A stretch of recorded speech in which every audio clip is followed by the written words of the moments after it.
commence vraiment à prendre goût à cette pratique. Je commence enfin à m'exprimer et je voyais que quand je montrais mes photos, les gens comprenaient ce que je voulais dire. Et c'était la première fois que j'avais cette sensation-là. En fait, j'avais une énorme frustration, c'est que à cette époque-là, j'avais vraiment du mal à m'exprimer verbalement.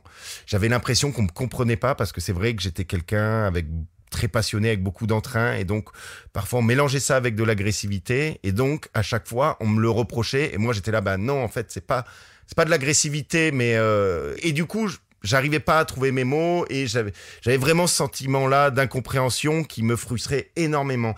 Et là, pour la première fois, je découvre un outil avec lequel j'ai pas besoin de parler, et tout de suite, les gens comprennent ce que j'ai voulu montrer, ce que j'ai voulu exprimer. Et alors là, pour moi, c'est une véritable révélation, parce que je me dis, c'est bon. En fait, j'ai trouvé mon médium.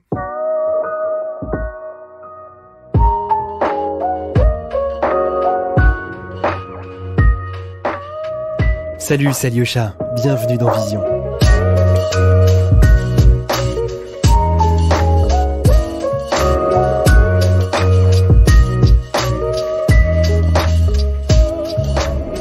Lightroom, c'est un service cloud qui réunit tout ce dont vous avez besoin pour créer, retoucher, classer, stocker et même partager vos photos sur tous les appareils. Si vous avez envie de tester, on vous a mis un lien dans la description du podcast avec quelques jours pour faire un essai gratuit. Merci Adobe et bonne écoute.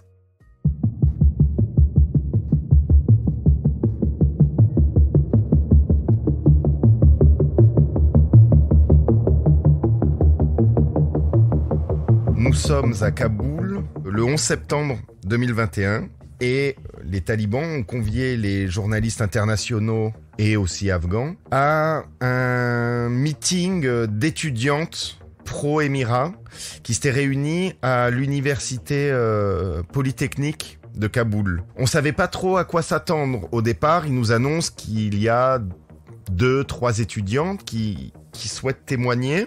Et nous sommes quand même beaucoup de journalistes, donc au départ c'est un peu la cohue, et du coup on fait d'abord rentrer les femmes journalistes en première, et après les hommes, et du coup moi j'arrive dans cet amphithéâtre assez classique, et je suis assez sidéré, car là c'est un amphithéâtre rempli de femmes en niqab, mais en niqab un peu plus poussé, parce que là on ne voit même plus les yeux. Le niqab c'est le voile que les femmes portent par exemple en Arabie Saoudite. Donc déjà, c'est pas un voile qui est habituel en Afghanistan. Et là, en plus, vraiment, elles ont fait en sorte qu'on ne voit plus du tout leur regard. Donc c'était assez déstabilisant et ça a posé tout de suite une ambiance. Quand je suis rentré, j'ai vraiment été un peu une forme de sidération parce que c'est quelque chose que je n'avais déjà jamais vu. Et puis, il y avait quand même, je pense... 150 femmes. Et donc, je commence à photographier. C'est vrai que la lumière n'était pas bonne du tout. C'était assez sombre. Donc, je dois pousser au maximum un peu mon appareil. Donc, c'est pas en termes de lumière et de chromie, c'est pas du tout, on va dire, mes préférences. Mais je trouve que la symbolique est tellement forte dans cette photo qu'elle... Je sais pas, elle a une forme de symbole. Ce moment est symbolique pour moi parce que là, je crois qu'il y avait vraiment un tournant. Ça faisait même pas un mois que les talibans avaient récupéré le pouvoir en Afghanistan, officiellement et totalement. Mais là, moi, c'était assez... Ça m'a un peu glacé le sang quand même de voir ça parce que c'était silencieux. Et cinématographique aussi, très cinématographique quand même. On a un peu l'impression d'être comme dans un film hollywoodien et ça m'a beaucoup marqué. Et c'est vrai que c'est une photo que je trouve forte.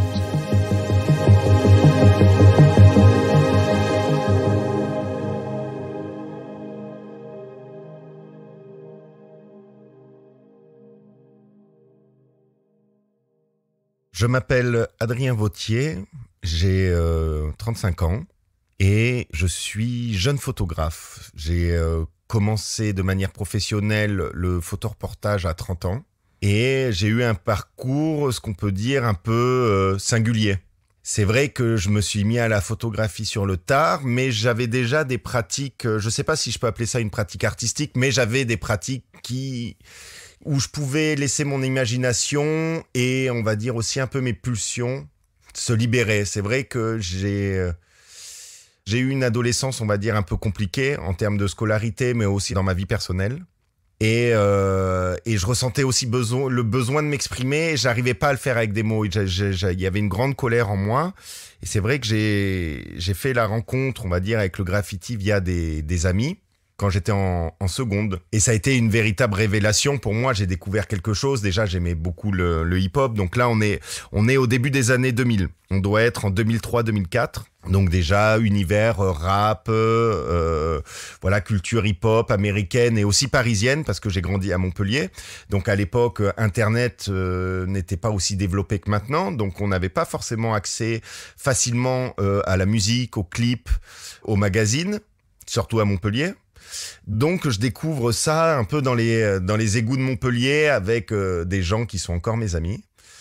Et c'est un véritable choc. Là, je découvre que quelque chose d'un peu interdit, quelque chose où t'es avec tes potes, une forme de fraternité aussi. J'ai toujours évolué dans des groupes, souvent des groupes d'hommes, dans ce que je pourrais même appeler des meutes. C'est comme ça que moi je m'épanouis. C'est comme ça que j'arrive à m'exprimer. Je suis pas un solitaire.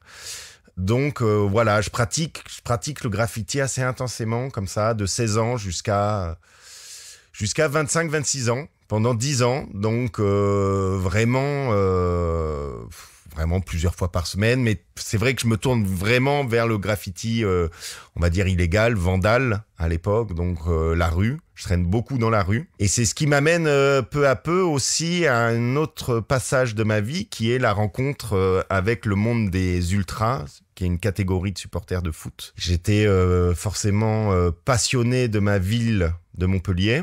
Et voilà, j'avais mes amis avec qui je graffais, qui eux aussi le week-end allaient au stade et ils me tiraient un peu la manche en disant tu devrais venir voir, il y a bonne ambiance, ça devrait te plaire. Et puis au bout d'un moment, vers 19 ans, je me suis laissé tenter et puis je suis complètement tombé amoureux. Dans le milieu, j'ai eu ce qu'on appelle la grinta, donc ça veut dire la rage en italien. Parce que c'est vrai que nous, on avait à Montpellier, en tout cas en tribune, on avait une sensibilité plutôt italienne dans le mouvement, du coup les tifosi, donc avec des animations en tribune, des chants, des drapeaux, des fumigènes, et cette violence aussi finalement, parce qu'on est obligé d'en parler, parce qu'elle n'était pas obligatoire, mais elle était quand même assez présente, parce que la violence est un peu un fil conducteur tout au long de ma vie depuis l'adolescence, malheureusement à travers soit des drames, des rencontres, mais aussi des pratiques. Donc malheureusement, c'est vrai que ma tristesse s'exprimait par la colère et malheureusement, parfois s'exprimait par la violence. J'ai 25 ans, j'arrive à Paris, j'avais envie de changer d'air.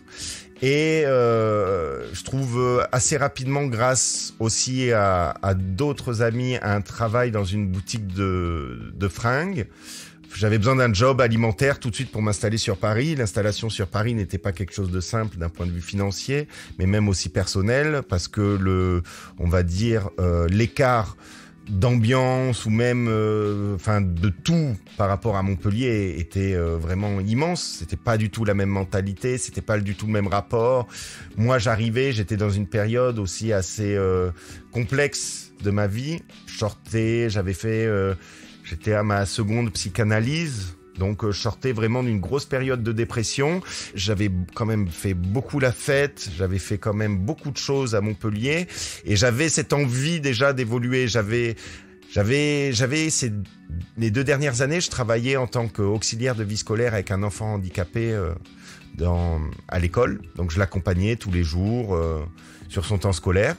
Et ça m'avait un peu remis sur les rails, un peu. Ça m'avait permis de me resociabiliser. J'avais été sorti complètement du système pendant 2 ans, par choix vraiment personnel, où je refusais de travailler. J'étais complètement dans le rejet de la société, un rejet assez violent. Donc vraiment, j'aimais graviter un peu dans l'underground. Donc on va dire rave party. Milieu ultra, on va dire un peu hooligan, graffiti, et voilà, j'évoluais dans ces milieux-là, et là, Quand j'ai eu la responsabilité professionnelle de cet enfant, c'est vrai que ça m'a redonné un nouveau but dans l'existence et du coup, ça m'a remis à croire en moi.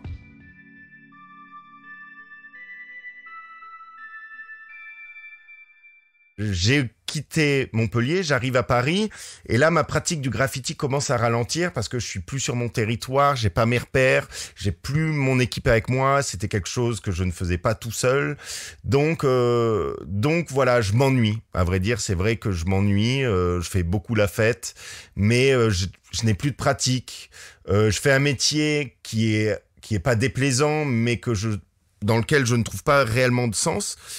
Donc, je me questionne. Et là, je découvre un appareil photo, un petit argentique, qu'un client avait oublié depuis pas mal d'années en boutique. Et donc, je demande la permission à mes patrons de le prendre et ils me la donnent parce que ça faisait un certain temps qu'il n'avait pas été demandé. Donc, légalement, j'avais le droit de le récupérer. Et voilà, et je commence à m'intéresser, je fais des recherches sur Internet, je veux apprendre, c'est vraiment la base, hein, donc c'est vraiment ouverture, sensibilité et vitesse. Donc il y a pas plus sur cet appareil, donc c'est très très bien pour apprendre les bases.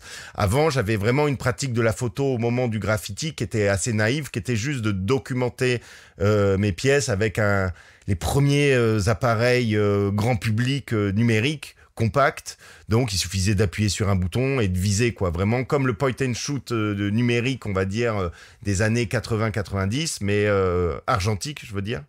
Et là, c'est vraiment le numérique, mais je ne comprenais pas comment cela fonctionnait, donc je m'y intéressais pas en profondeur. Je commence à découvrir, je commence à avoir une pratique qui est du loisir, donc mes photos de vacances, mes déambulations dans la ville parce que j'adore marcher, me promener, un peu découvrir. Donc on va dans les stations de métro la nuit, on va sur les voies ferrées, les choses comme ça. Donc et j'ai une pratique vraiment quotidienne. J'avais tout le temps mon appareil sur moi.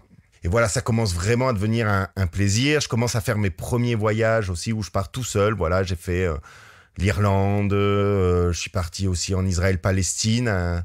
Voilà, je commence vraiment à prendre goût à cette pratique. Je commence enfin à m'exprimer. J'étais pas très doué pour le dessin. Vraiment pas, parce que ça demande beaucoup de travail, beaucoup de patience. J'arrivais pas à développer ça, donc déjà, c'est pour ça que j'ai aussi ralenti ma pratique du graffiti, c'est que c'était frustrant pour moi de pas arriver réellement à ce que je voulais faire. Et là, je découvre un nouveau médium qui, pour moi, est révélateur d'une frustration qui arrive enfin à s'exprimer et à trouver un sens qui va être perceptible par tout le monde.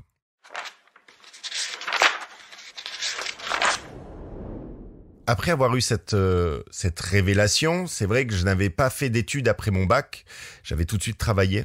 Et donc, je vois la possibilité de me faire financer une formation car je suis salarié de mon entreprise et du coup, j'ai cotisé pour avoir accès à des formations. Donc, j'ai la chance de pouvoir aller pendant plus d'un trimestre au Gobelin, l'école de l'image, apprendre vraiment les bases de la photographie argentique et numérique. Et là-bas, seconde révélation, j'ai un module reportage. Et alors là, ça a été le choc, quoi. J'ai une semaine comme ça où j'ai un professeur qui tous les jours nous donne des petits exercices. Et à la fin de ma formation, je sors de là et je fais, mais en fait, ça y est, j'ai trouvé ce que je voulais faire de ma vie. C'est du photoreportage. Donc voilà, je sors, je fais quelques mois dans mon entreprise et puis je quitte l'entreprise. Parce que ça y est, il y avait plus d'autre choix possible. En fait, c'était terminé. Il fallait que je me mette tout de suite au photoreportage. Je trouvais que j'avais déjà perdu assez de temps. Je devais avoir, j'avais 28 ans à peu près, 28, 29 ans, ouais. Et je me dis, 28 ans. Et je me dis, ça y est, en fait, oh là là, ça fait 10 ans que je cherche ce que je veux faire. Ça y est, j'ai trouvé. Donc, je me renseigne. Une amie photographe me dit qu'elle a rencontré des étudiants d'une école qui s'appelle l'EMI-CFD, les écoles des métiers de l'information, et qui a une formation en photojournalisme. Du coup, je m'approche de l'école. Voilà, à ce moment-là, c'est trop tard. L'année scolaire va démarrer. Donc, ils me disent, repasse les tests cet hiver et si t'es pris, tu intégreras l'école à la rentrée prochaine.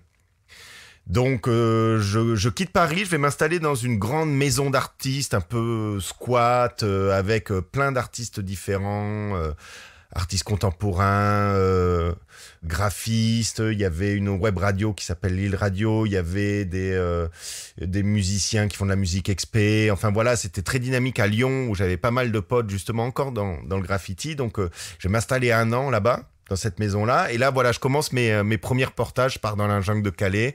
Et voilà, je me confronte un peu au début de ce métier-là. Donc, j'y vais plusieurs fois.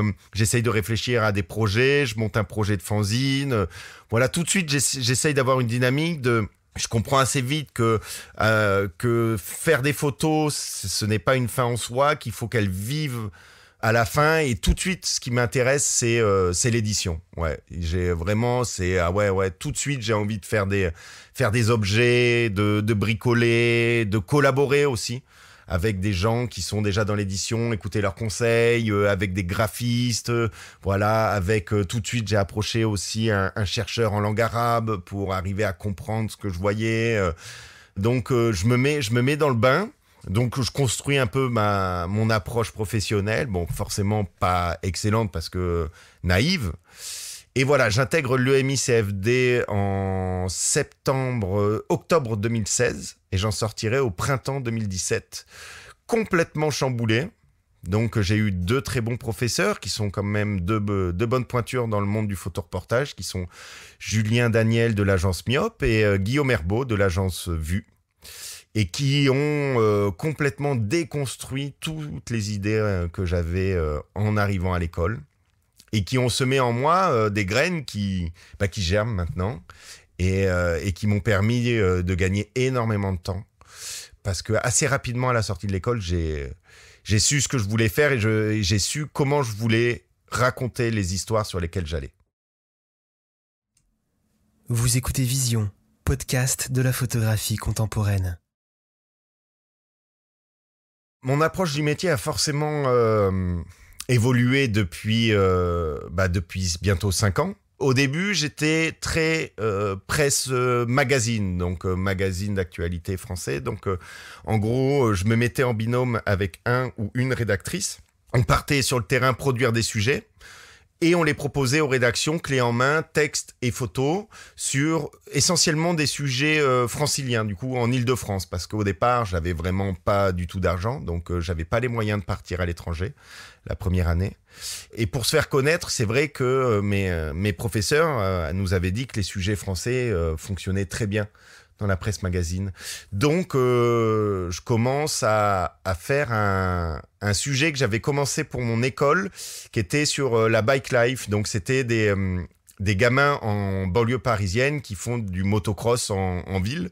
Et donc, je les suis pendant 2-3 mois. Et voilà, alors que moi, je suis pas du tout motard, c'est un univers qui m'était complètement étranger.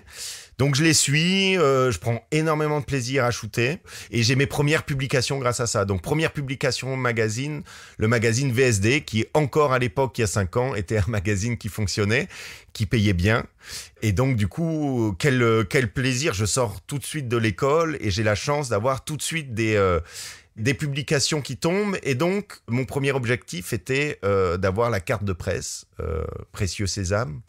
Et du coup, j'ai tout de suite cette carte de presse. J'enchaîne, du coup, je continue sur d'autres types de sujets, en fait, des sujets vraiment qui m'intéressent vraiment personnellement. Et là, je m'intéresse à l'e-sport avec ma camarade Manon Boken, qui était rédactrice, et on réalise une série de reportages pour un média qui s'appelle Rendez-vous Photo, qui était un média monté un peu par une équipe des gens de Divergence, agence photo, qui nous produisent en fait le sujet, qui nous disent voilà, ce sujet-là, on le monte ensemble et nous on vous le publiera. Donc on commence, et là il y a eu un effet boule de neige tout de suite avec ce sujet, parce que c'était quelque chose qui était en train de naître dans le monde des médias, et j'en suis pas le premier, j'en suis pas le pionnier, mais voilà, c'était vraiment récent encore dans le monde du magazine d'actualité mainstream. Donc tout de suite, les premières publications, et là, ouais, vraiment beaucoup de publications qui commencent à tomber. J'ai la chance d'être repéré par une femme qui s'appelle Marie-Pierre Subtil, qui était la directrice photo de la revue 6 mois avant, et qui me propose de publier chez eux. Et là, ça faisait quoi? Ça faisait 3 mois, moi, que j'étais sorti de l'EMI. Alors déjà, waouh, c'est une très grande fierté parce que c'était, à cette époque-là, 6 mois était vraiment une référence dans mon milieu professionnel. Donc voilà, je produis des sujets, ça commence à bien marcher, j'arrive à me faire un peu d'argent, je commence à payer mon loyer, mes premiers loyers avec mes photos. Et voilà, je commence à avoir la vie que j'entreprends depuis 2 ans. Et voilà, du coup, je suis tout le temps en train de démarcher les magazines français sur des sujets. J'enchaîne sur les déserts médicaux. Donc voilà, je construis un peu mon travail toujours en binôme. Et là, au bout d'un an, je décide de partir en Israël pour couvrir la Nakba, qui est la commémoration de l'exode des Palestiniens au moment de la création de l'État d'Israël en mai 1948. Et là, nous sommes en mai 2018. Pour mon agence, Le Pictorium. Et je me rends là-bas, et c'est un échec cuisant. Le gouvernement israélien ne me laisse pas accéder à la bande de Gaza, parce que c'est là où les affrontements sont le plus durs, où il y a beaucoup de gens, de Palestiniens qui sont tués. Et du coup, je dois me rabattre sur la Cisjordanie. Je suis parti avec ma camarade d'agence à l'époque, Chloé Charoc, et nous couvrons les événements du côté de la Cisjordanie. Et là, ça a été une véritable révélation parce que il y a quelque chose en moi qui s'est complètement débloqué, en fait.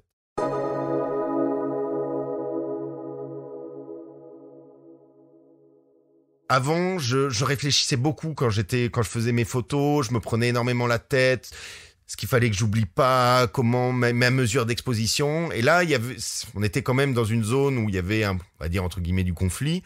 Et donc, il fallait vraiment se concentrer sur ce qui se passait autour de toi et donc beaucoup moins sur ta prise photo. Et du coup, il fallait vraiment photographier à l'instinct. Et j'ai sorti, on va dire, ce qu'on appelle les premières plaques. Donc, ces photos un peu fortes qu'on appelle dans le photojournalisme, qui sont les doubles d'ouverture, vraiment des photos, du photoreportage, comme moi je les aime, même si c'était vraiment pas abouti, mais voilà, je sors mes premières photos fortes. Je rentre de là avec pratiquement 0 publication. Du coup, c'est un échec économique déjà, mais aussi c'est aussi un échec en termes de publication. Donc ça me questionne énormément. J'ai la malchance, à ce moment-là, de faire aussi partie du bouleversement qu'il y a eu, du changement d'équipe au sein de la revue 6 mois et 21. Donc déjà, il y a tout un combat économique qui rentre parce que je ne peux pas être payé sur la publication dans laquelle je viens de faire partie. Et là, je me retrouve un peu en galère. Je me retrouve en galère financière, pas de publication, pas d'argent qui rentre. Et alors là, c'est vraiment un drame. J'ai l'impression de me retrouver isolé. Je passe beaucoup de temps à réfléchir. C'est une période assez compliquée. Je passe un peu un mois en PLS sur mon canapé à me dire mais qu'est-ce que je vais faire là, ça fonctionne pas là tu pars. J'étais parti en Irlande aussi travailler sur les travelers qui sont les gens du voyage. J'avais enchaîné après la Palestine avec ça et pareil ça publie pas au départ quoi. Vraiment, je suis là, je rentre de là et je me dis mais oh là là, ça fait 2 échecs sur l'international, on va dire. Je me dis en fait bon, T'as grillé un peu toutes tes billes, t'as mis tes économies dedans et là, t'as pas de retour sur l'investissement. Il faut que tu changes.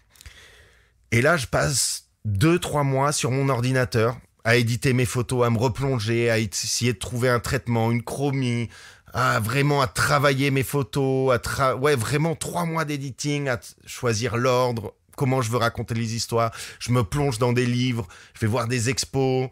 Et là, au bout de 3 mois, ça se réenchaîne. J'ai redécommande, je repars. Ça se remet en route, petit à petit. J'ai eu la chance d'être invité à Bayeux et c'est là où nous nous sommes rencontrés. Et j'ai eu la chance de pouvoir écouter Édouard Elias et Sandra Caligaro sur leurs travaux. Et Édouard Elias disait que lui, il faisait 1 ou 2 gros coups dans l'année en presse. Et que c'était... lui, il trouvait qu'économiquement, ça fonctionnait comme ça. Et ça m'a un peu inspiré. Je me suis dit, ah ouais, en fait, ça a pas l'air con. Du coup, je me suis dit, il faut vraiment que tu marques des moments médiatiques forts comme ça et être au bon moment. Il faut toujours être dans le tempo. C'est très, très important dans la presse, c'est le rythme. Si tu es en retard de même 24 heures ou 48 heures, parfois c'est trop tard et tu vas courir après les publications, mais il y aura eu un autre photographe avant toi et c'est grillé. Et donc, en pensant à ça, je commence à partir et j'avais eu le Venezuela juste avant qui s'était bien passé. Je pars au Chili, ça se passe aussi en octobre 2019. C'est bien, mais pareil, toujours un peu en retard. Mais j'ai des publications. Et là, arrive l'automne 2020 et la reprise de la guerre dans le Haut-Karabakh entre l'Arménie et l'Azerbaïdjan. Et là, avec mon camarade Raphaël Yagobzadeh, on commence à s'appeler très vite, on réagit très vite en fait. Du coup, on part très rapidement là-bas et je chope la commande pour le journal Libération qui me propose de couvrir la guerre pour eux. Et là vraiment, là, ça a été mon premier rapport à la guerre en tant que, on va dire, acteur. Pas acteur de la guerre, mais en tant que, voilà, que personne présente sur les lieux.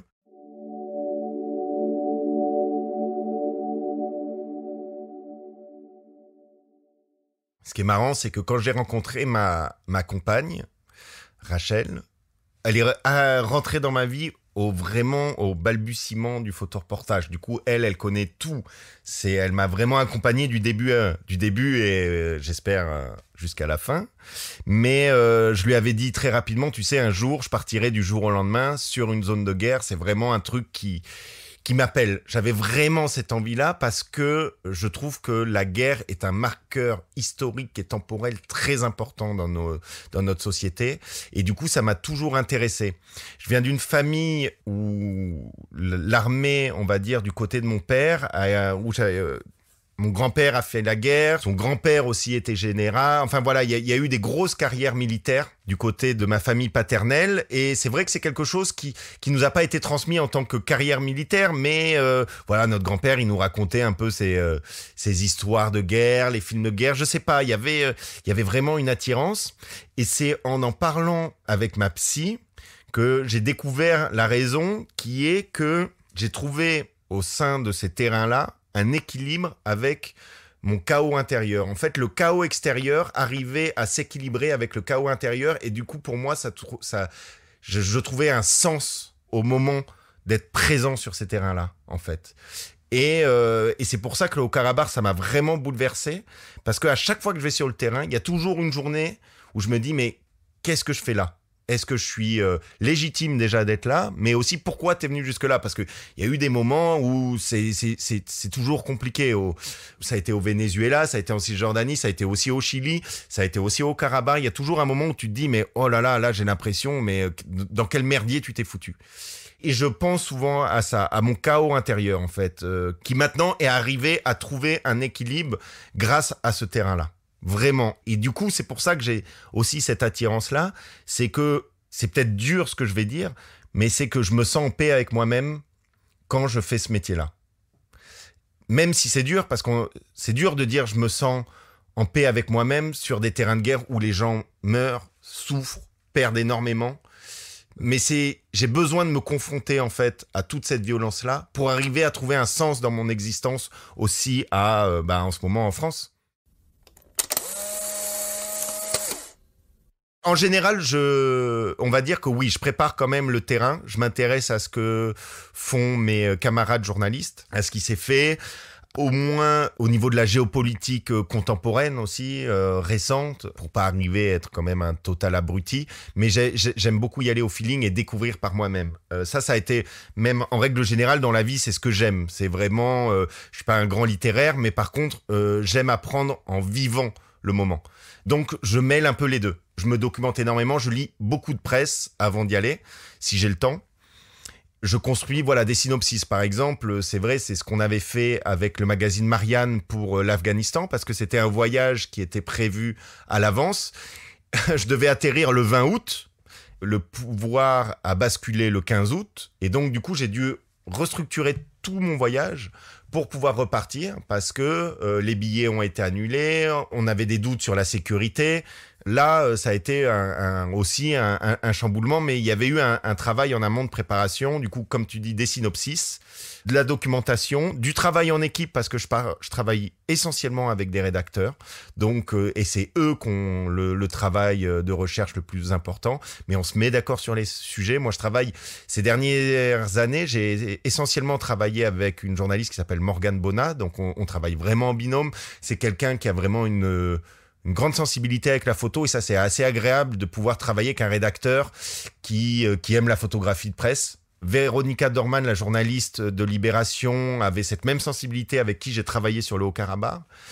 Wilson Fash aussi, avec qui j'ai travaillé en Afghanistan aussi, et ça c'est assez plaisant. Du coup, ils comprennent mes envies, et donc du coup, ils me laissent la place aussi de travailler. Ils me demandent mon avis. Voilà, donc c'est une vraie collaboration. Mais c'est vrai que ça reste le texte, la partie la plus importante dans un article de presse, et ça, c'est bien normal. Donc je m'adapte essentiellement aussi aux envies des rédacteurs et aux sujets qui vont être retenus par les rédactions.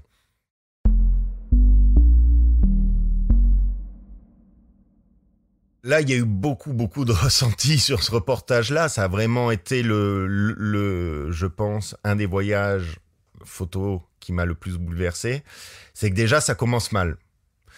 Je pars avec mon camarade Raphaël Yagobzadeh, qui est lui avec le journaliste du Monde Alan Kaval, qui, dès le premier jour, se font gravement blesser dans le Haut-Karabakh. Donc déjà, je suis tout de suite confronté au drame de la guerre, alors que je ne connaissais rien. Donc ça me met déjà dans une ambiance assez stressante. Parce que là, je me dis, oulala, je me sens pas du tout en sécurité. J'arrive dans un lieu où je suis un bleu, faut dire ce qui est.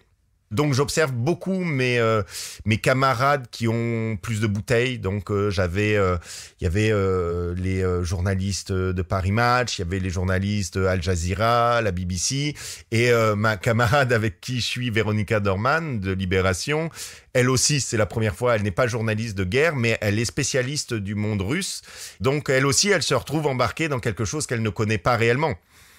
Et ça nous dépasse, complètement. En fait, là, la guerre, c'était, même si on a l'impression de la connaître grâce à Hollywood, grâce aux livres d'histoire, bah finalement, tant qu'on l'a pas vécu, c'est vrai qu'on peut pas se rendre compte du bouleversement émotionnel que c'est. Et là, alors là, là pour moi, qui suis très sensible, qui suis une véritable éponge, et ben ça a été un choc, parce que là, les Arméniens, forcément, moi j'étais du côté arménien, était complètement bouleversé, parce que c'était...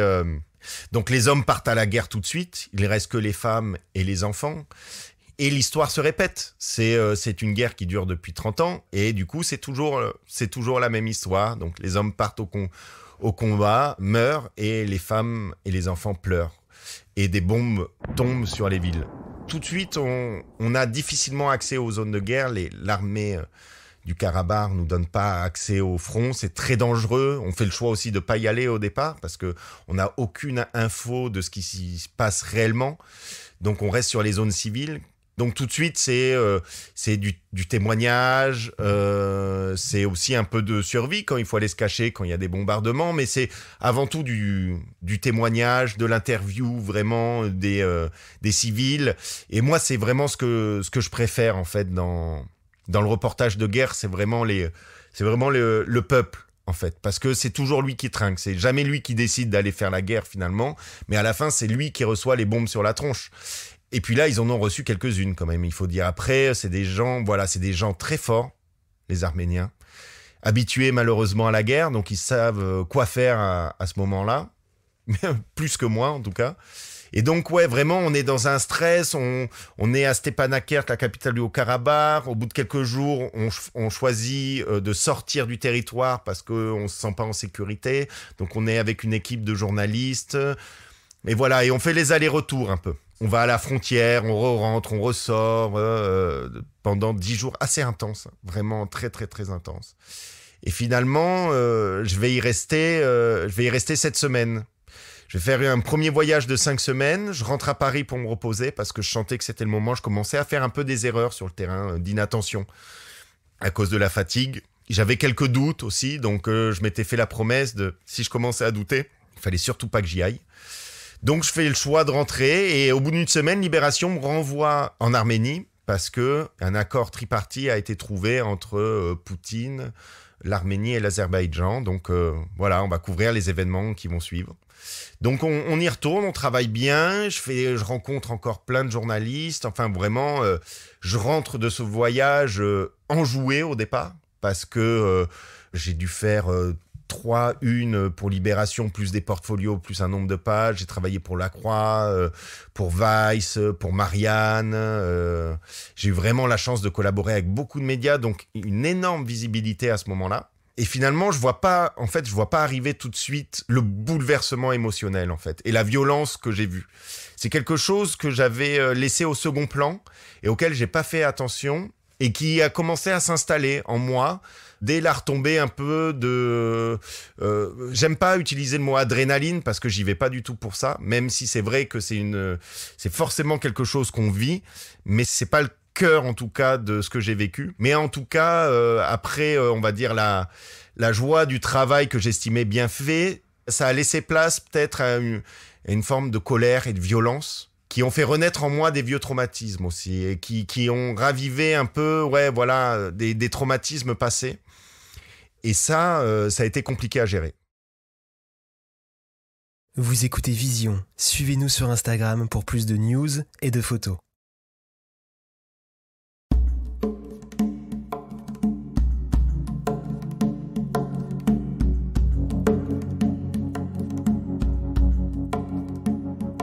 L'Afghanistan, c'était vraiment un rêve de photoreporter que j'avais envie de vivre. J'avais vraiment envie de m'y confronter parce que dans le photoreportage moderne, c'est vraiment une référence comme pays.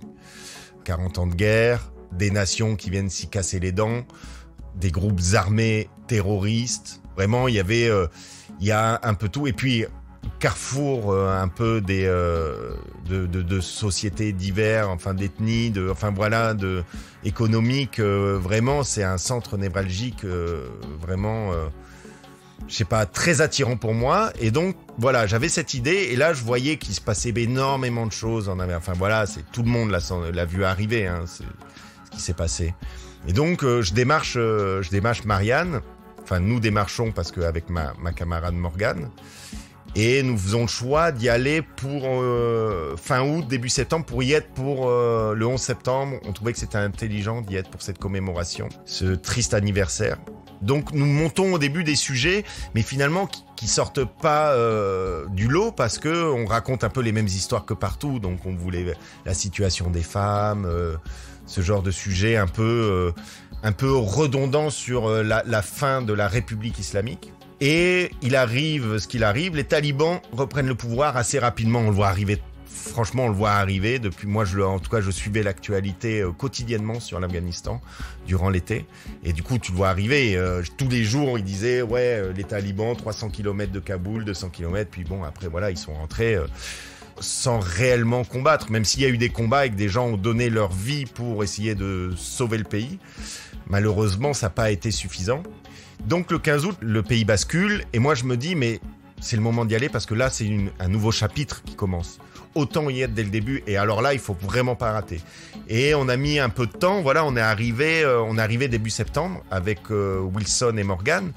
Donc voilà, on n'a pas de retard. On n'a pas de retard, mais on est dans le tempo. Et là, à ce moment-là, en fait, on ne sait pas ce qui se passe vraiment à l'intérieur. On sait un peu parce qu'il y a des journalistes qui sont restés, mais voilà, c'est très spontané. C'est un bouleversement énorme. Donc, en gros, on nous demande de vraiment raconter ce qu'on voit, tout simplement. Rien que ça, c'était une actualité déjà, d'observer. Et donc, il se passe beaucoup de choses. Donc, c'est un voyage qui se fait, je ne sais pas si je pourrais dire facilement, mais en tout cas, on accède au pays de manière assez classique. On passe par l'Ouzbékistan, on arrive à la frontière ouzbek avec l'Afghanistan, il y a un pont à traverser, on nous laisse passer, on arrive de l'autre côté, il y a un taliban qui nous tamponne notre passeport, et voilà, on est en Afghanistan. Et il n'y a pas de souci, on s'enregistre auprès des services talibans en tant que journaliste, parce que alors ils sont très procéduriers, donc c'est vraiment important d'avoir cette autorisation-là. Mais une fois qu'on a l'autorisation, après on peut faire un peu ce qu'on veut. Donc on peut être dans la rue, donc dès qu'on se fait contrôler, et c'était assez fréquent, on la sort, mais une fois qu'ils ont vu le papier, personne ne nous embête, quoi. Il n'y a pas de réel coup de pression. Donc on commence par le nord, on est à Mazar El Sharif, donc qui est la grande ville à la frontière avec l'Ouzbékistan. On travaille assez facilement, on a nos premiers rapports avec les talibans qui sont corrects en fait. C'est ni sympathique ni désagréable, c'est professionnel on va dire. Donc c'est vrai qu'ils ont ce truc-là, c'est que l'Afghanistan est un pays photogénique. Les gens sont photogéniques, le paysage est photogénique, il y a des lumières incroyables, c'est un pays magnifique. Et les gens ont vraiment des gueules, quoi. Donc il y a cette photo qui a bien tourné sur mon premier séjour, qui est un pick-up de combattants talibans avec un taliban qui doit avoir un certain nombre d'années, je dirais 40, 50 ans, avec un jeune taliban qui a autour de 20 ans à côté. Et ils me laissent m'approcher. C'est des gens qui me laissaient vraiment les photographier. Du coup, je suis au grand angle, au 28 mm, et donc je peux vraiment m'approcher et capter ce regard.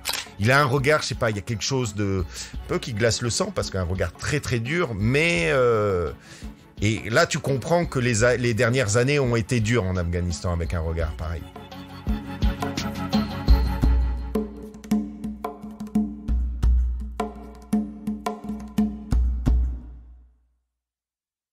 J'ai des principes qui peuvent parfois être un peu rigides, même si j'essaye de m'assouplir. Mais c'est vrai que pour moi, le regard est quelque chose d'important. Je suis quelqu'un de très sincère. Pour moi, c'est comme ça qu'on peut sonder les gens, qu'on peut voir leur âme. Je pense que c'est très important dans la photographie. C'est par là qu'on transmet aussi ses émotions. On peut avoir un mec avec une Kalachnikov, demain, s'il a les yeux au bord des larmes, ça raconte pas la même histoire, en fait. Ou qu'il soit heureux, triste, ça peut être plein d'émotions, mais pour moi, c'est le premier rapport à l'émotion qui est une chose très importante dans la photographie. C'est vraiment, ça passe par le regard. Donc, j'essaye vraiment de confronter ça, d'avoir vraiment un rapport très frontal, parce que je suis quelqu'un aussi de très frontal. Donc, vraiment, ça a totalement rapport avec ce que je suis en tant qu'individu. Et donc, c'est ce que j'essaye de transmettre aussi dans mes photos, c'est que j'y mets de ma personnalité aussi. Et je pense que c'est important parce que j'essaye de développer une approche personnelle, ce qui doit surtout pas prendre le dessus sur le propos journalistique, mais dans laquelle il faut aussi que je me démarque en tant que photographe. Donc voilà, j'y mets mes sentiments, j'y mets mes tripes et donc j'y mets aussi mes principes.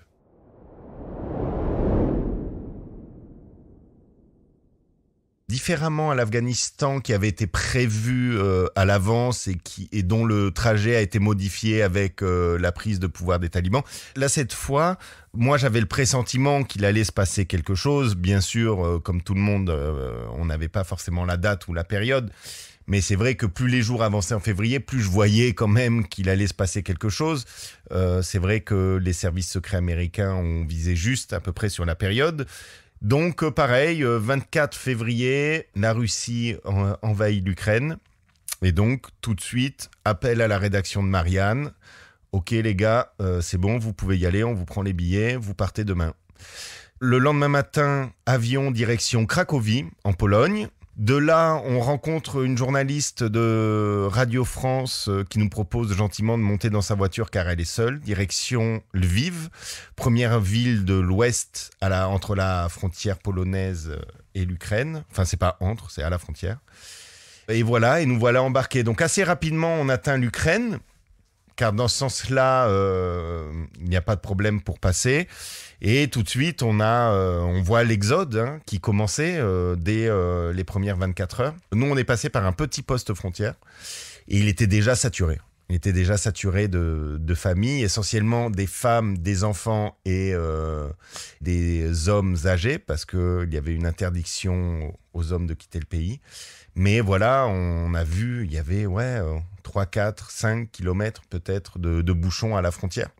Et on était vraiment 24 heures après le début de l'invasion. Donc on arrive à Lviv le vendredi soir, on dort à l'hôtel Et je fais le choix, enfin on avait déjà en tête de faire le choix de partir directement à Kiev et de ne pas rester sur Lviv. On voulait, on savait que les troupes russes essayaient d'avancer le plus rapidement possible sur la capitale ukrainienne. Donc on voulait être, on va dire, à l'intérieur de la ville si elle était encerclée. Donc essayer d'aller le maximum, le plus vite possible vers Kiev. Quand je dis on, je parle de Morgan Bona, qui est mon binôme de travail avec qui je voyage essentiellement pour Marianne, donc avec qui on s'est croisé au Karabakh, avec qui j'ai fait l'Afghanistan et avec qui je viens de finir l'Ukraine. Nous étions aussi avec Luc Mathieu, le journaliste de Libération, qui était envoyé à Kiev pour rejoindre aussi son équipe, Raphaël Yagobzadeh, le photographe, et Stéphane, leur correspondant. Donc on a voyagé tous les trois jusque dans un train qui faisait Lviv-Kiev. On a dû mettre une dizaine d'heures. On est arrivé la nuit et c'était le couvre-feu. Il y avait un couvre-feu durant le week-end, donc on a dû passer notre première nuit à la gare où nos 2 camarades nous attendaient. Tout de suite, ça m'a mis dans l'ambiance. C'était encore très très confus. C'était encore un peu le chaos au niveau de l'organisation. Vraiment, des gens partout. Ouais, un sentiment un peu de, je dirais pas de panique, mais ouais, beaucoup de stress dans l'air.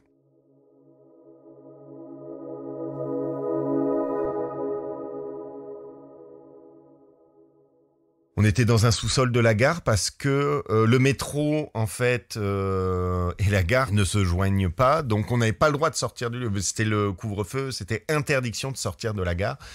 Donc, il y avait pas mal de personnes qui dormaient, qui attendaient leur train. Donc, les trains fonctionnaient bien. Donc, il y avait des trains nuit. Donc, il y avait quand même du passage.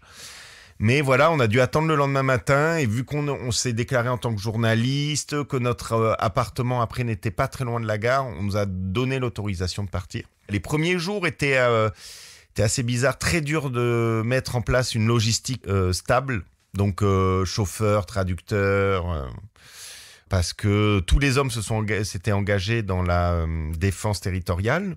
Donc très peu étaient disponibles pour travailler avec les journalistes, ou même les femmes qui restaient aussi qui avaient fait le choix de rester, étaient engagées dans la défense soit territoriale, soit dans l'organisation ou dans de la logistique.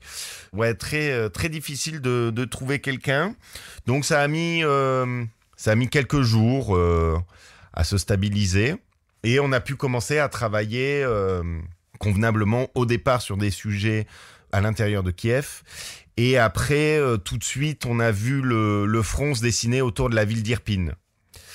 Il y a eu cette prise de la ville de Boutcha avec une première tentative russe qui avait été repoussée et moins de 48 heures après ou 48 heures après, la prise totale de la ville avec le maintien en otage des civils de Boutcha. Kiev est une ville immense qui fait 8 fois Paris en termes de superficie. On est plus sur une ville type Londres avec des districts. Et Irpin et Boutcha se situent dans ce qu'on appelle l'oblast, la banlieue, à l'ouest et nord-ouest de la capitale. Donc à peu près à une vingtaine de kilomètres du centre-ville. Donc on voit une tentative vraiment puissante des Russes d'entrer dans Kiev par justement Irpin. Donc les positions ukrainiennes tout de suite se mettent en place au niveau du pont qui avait été le pont qu'on a tous vu un peu dans les médias, par où sortaient les civils. Et du coup, c'est passé peut-être 2-3 semaines de guerre à ce niveau. Et moi j'ai bien passé 5-6 jours sur cette position-là, avant d'être interdit ou de travailler, parce que plusieurs journalistes avaient trouvé la mort sur place. Et donc voilà, mon travail s'est majoritairement concentré sur Irpin. C'est là j'en ai sorti, on va dire, ma série que je trouve la plus forte, malgré le fait que j'avais des commandes pour différents magazines comme Elle, La Vie, qui me demandaient des sujets, parfois, on va dire, entre guillemets, zone de front, et parfois plus Kiev.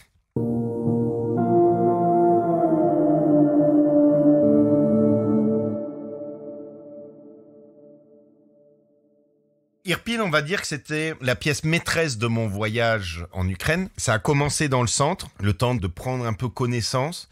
Et plus je prenais connaissance du terrain, des positions militaires des Russes et des Ukrainiens, plus j'avançais vers les zones dangereuses. Donc au départ, ça a commencé centre-ville de Kiev, les gens qui s'engagent, les premières zones civiles bombardées. Et dès que Boutcha a été pris et que Irpin est devenu au fur et à mesure une zone de guerre, c'est là où j'ai commencé à installer mon travail. Donc vraiment le tout début mars. Entre-temps, on faisait des sujets sur le village à l'entrée d'Irpin dans lequel s'étaient basés les soldats ukrainiens. Parce que suite à la démolition du pont, pour ralentir l'avancée russe, c'est vrai que ça ralentissait énormément l'évacuation des civils, mais ça empêchait aussi les blindés ukrainiens d'accéder à Irpin. Donc les soldats venaient se ravitailler dans ce petit village, et après il y avait des équipes qui allaient à pied. Et du coup, on a fait un reportage sur les gens qui restent au milieu de cette base militaire qui était déjà une zone d'artillerie. En fait, donc une cible des bombardements russes aussi. Après, on a fait aussi les aumôniers de guerre et Irpin sur la ville en soi qui s'est totalement transformée au fur et à mesure de la bataille. Au départ, on était sur une ville dans laquelle il restait encore quelques civils, essentiellement des personnes âgées qui ont fait le choix soit de rester parce qu'elles se voyaient pas partir quelque part d'autre, ou soit par nécessité parce qu'elles ne pouvaient pas se déplacer. Plus on va dire les jeunes personnes aussi qui ont fait le choix de rester pour s'occuper de leurs aînés. Au fur et à mesure des jours, on a vu des choses dramatiques arriver, de plus en plus de cadavres dans les rues, victimes de bombardements ou de tirs, et les regards changeaient aussi. Ça a été assez marquant. On a vu vraiment les gens se transformer. Il y avait une personne qui m'a aidé parce que quand nous passions le pont pour accéder à Irpin qui était démoli, nous étions obligés de monter dans des voitures civiles qui faisaient en fait les allers-retours entre le centre-ville et le pont pour emmener les civils qui voulaient fuir. Et nous, on faisait dans le sens inverse pour se faire déposer dans le centre-ville. Le premier jour, j'ai rencontré cette personne qui s'appelle Igor, qui lui a fait le choix de rester justement et de ne pas prendre les armes, mais vraiment d'évacuer le maximum de civils. Je le retrouvais un peu tous les jours sur le pont.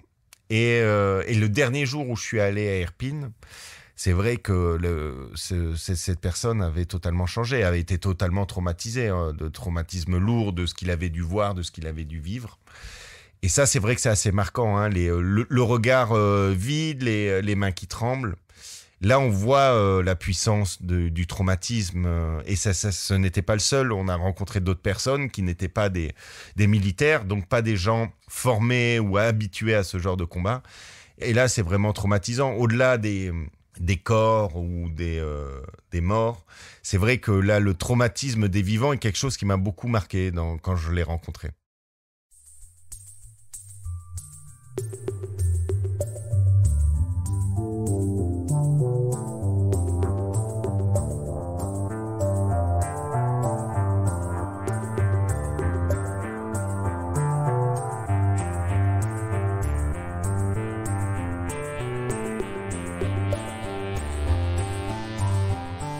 J'en étais déjà à mon 3e ou 4e jour, ouais, 3e jour. Et c'est vrai que c'est difficile de faire des images fortes sur un territoire que l'on connaît pas, où on nous donne pas beaucoup d'accès. Et c'est vrai que j'avais toujours cette recherche de l'image puissante. Et du coup, j'étais contrarié depuis plusieurs jours à cause de ça.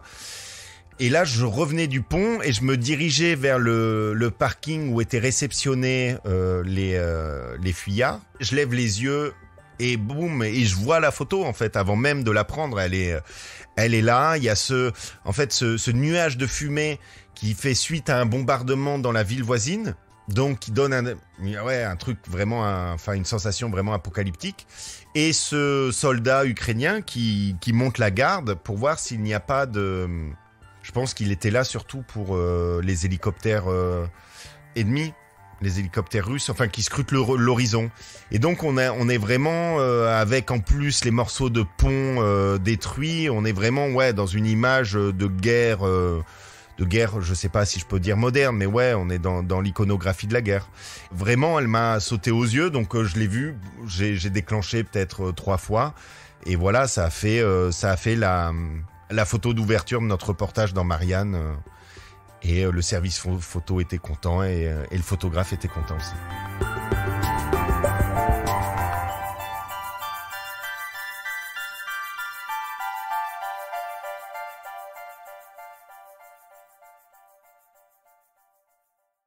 Pour moi, ce qui fait un bon reportage, c'est avant tout d'avoir l'histoire complète que tu as voulu traiter. Donc ça, c'est très important. Et surtout d'avoir un rythme. C'est très important dans ton récit d'avoir un rythme qui, pour moi, est entraînant. Donc, passer par différentes émotions, différentes valeurs de plan et forcément différents types de photos. Donc, du paysage, de la scène, du portrait, parfois un peu de nature morte. Parce que c'est ça qui donne le rythme de ton récit photographique. Et ça, c'est très, très important, le récit photographique. C'est ce qui fait la différence. Maintenant, c'est assez facile de faire des photos, d'appuyer sur un bouton, même en mode manuel. C'est assez simple, c'est à la portée de tout le monde. Mais qu'est-ce qui fait un véritable photographe ou un bon photographe? Pour moi, c'est la manière dont il va raconter l'histoire. Et donc, ça va être la narration. C'est là où on fait la différence. Et c'est ce que j'essaye vraiment de développer. Et c'est la partie, pour moi, la plus complexe. C'est vraiment d'écrire le récit. Quelle va être ta photo d'introduction, ta photo de conclusion? Comment tu vas créer un peu la colonne vertébrale de ton récit et comment tu vas venir y rajouter au fur et à mesure des photos pour arriver vraiment à construire ce récit. Et ça, c'est vraiment très difficile, surtout qu'en tant que photographe, quand tu travailles sur tes propres photos, parce que tu n'as aucun recul dessus. Tu as vécu le moment, il y a des photos où tu vas avoir l'impression que tout le monde va avoir la même capacité de toi de lecture, alors que ça peut être quelque chose de très brouillon. Les gens ne vont pas arriver à comprendre ta composition ou à arriver à comprendre l'information, parce que ça reste du photojournalisme. Il faut avant tout qu'il y ait de l'information dans la photo.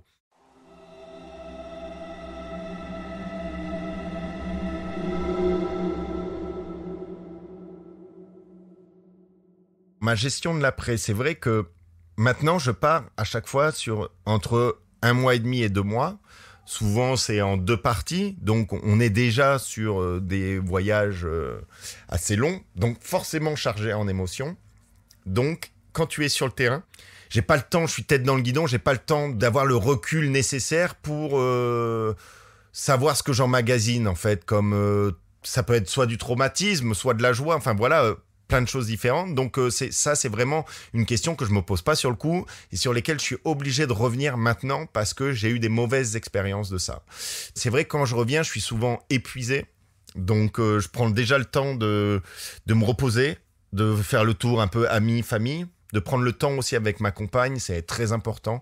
Moi, quand je pars, je reste très connecté à ma famille ou à ma compagne. Donc, pour moi, c'est normal de dire ce que je suis en train de vivre, même dans des expériences difficiles, même quand il se passe des choses dures. C'est vrai que j'étais obligé de leur dire, j'ai pas envie qu'elles apprennent s'il y a un accident, que ma famille apprenne ça par la presse.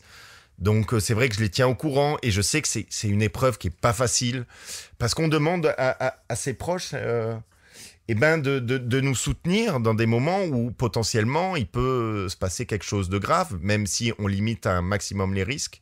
Donc la communication est très importante. Donc quand je rentre, je parle beaucoup. J'ai un suivi psy, mais ça qui était déjà en place avant mon travail, mais qui m'aide énormément maintenant aussi pour le photoreportage, car j'ai besoin de verbaliser en fait. J'ai besoin de verbaliser les émotions, j'ai besoin de verbaliser mes ressentis, parce que si je les verbalise pas, après ça rentre en conflit interne, c'est un chamboulement d'émotions et qui ont du mal à s'exprimer et du coup j'ai besoin de mettre des mots et de classer un peu ce que j'ai ressenti et ça m'aide énormément. Donc voilà, il y a un gros travail au retour. Au-delà de l'editing, de rentrer dans ces photos, mais c'est vrai que quand on vit un traumatisme sur le terrain et voir des gens mourir, voir des gens qui ont tout perdu, voir des gens qui nous transmettent un peu leur traumatisme dans le témoignage, et quand on se replonge dans les photos, parce que quand on revient sur l'editing, moi j'édite beaucoup, je passe énormément de temps sur mon ordi justement pour retravailler mes photos, surtout au niveau du récit photographique, je passe énormément de temps à travailler ça. Et ben c'est vrai qu'on finalement on se replonge aussi un peu dans le traumatisme quand on a vécu ce moment-là. Pour moi, c'est essentiel de l'exprimer. Donc, pour moi, c'est la psychanalyse et la discussion avec ma compagne. Ma compagne est partie prenante de ma carrière professionnelle. C'est quelqu'un qui compte énormément pour moi professionnellement, parce qu'elle me donne tout. C'est la première personne à qui je montre mon travail. Elle a un avis très tranché dessus, donc je sais que quand il y a des choses qui fonctionnent pas, je le sais tout de suite. Mais en même temps, c'est aussi la personne que j'ai envie de rendre fière, et donc au-delà de son avis, c'est important parce que je me projette dans l'avenir avec elle. J'ai pas envie qu'elle me quitte parce que mon travail prend énormément de place dans ma vie. Quelque chose auquel c'est la première chose à laquelle je pense en me réveillant, et c'est la dernière chose à laquelle je pense en me couchant. Et au milieu de tout ça, il y a aussi ma vie de couple qui est importante, et je peux pas la délaisser. Je peux pas être égoïste au point de dire tu t'adaptes et tu suis. Non, ça c'est pas possible de construire un couple sur le long terme de cette manière-là. En tout cas, c'est ce que je pense. Donc forcément aussi, je partage mon traumatisme avec elle. Quand je montre ces photos-là à ma compagne, elle est pas du tout fan des photos de guerre. C'est vraiment quelque chose qui lui fait soit peur, soit mal.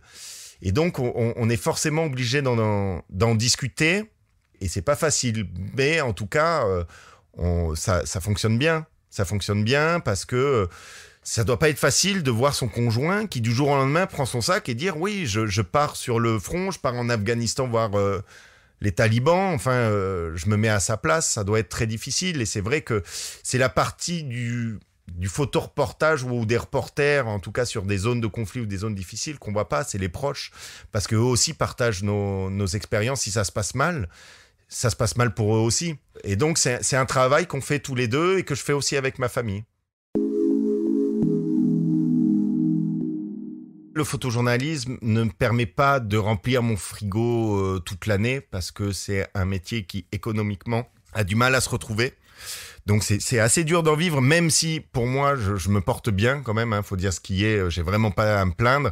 Mais malheureusement, la presse, avec le bouleversement numérique, fait que le coût de l'image a réellement baissé. Donc moi je me projette vraiment sur l'avenir. Je sais que c'est pas un métier qui pourra me nourrir toute ma vie. Je sais que maintenant, c'est le cas, mais j'essaye d'avoir des réflexions et maintenant des pratiques qui m'entraîneront peut-être vers une photographie peut-être plus documentaire, où je vais peut-être me permettre plus d'utiliser des outils différents, de faire venir aussi, c'est vrai le digital aussi, franchement, c'est une énorme révolution pour la photo. Moi, j'estime que c'est quelque chose de bien, mais les possibilités sont immenses. Donc là, j'en suis qu'au balbutiement de ma pratique. Donc, je me laisse vraiment cette ouverture d'esprit à me dire, à me laisser aussi porter par les outils. Et quand je rencontre un outil avec lequel je me sens à l'aise, je l'utilise. Et donc, pour l'instant, je sais que j'ai envie aussi de croiser les projets, mais le nerf de la guerre dans la photographie, ça va rester le financement des projets, qui est très compliqué. Donc, pour l'instant, c'est vrai que je les finance avec de l'actu chaude, mais j'essaye aussi via des appels à projets, des bourses, des choses comme ça. Et donc, si un jour j'arrive à accéder aussi à des bourses importantes qui me permettent de prendre plus le temps, d'aller sur des projets peut-être plus personnels, j'aurai une pratique qui se tournera, je pense, plus vers le documentaire, même si j'adore vraiment l'actu chaude internationale. C'est vraiment quelque chose sur lequel je prends vraiment du plaisir à travailler, mais je sais que je vais pas faire ça toute ma vie, parce que déjà, j'en ai pas forcément envie. J'en ai envie maintenant, mais est-ce que j'en aurai envie dans 20 ans ? Je sais pas du tout où j'en serai.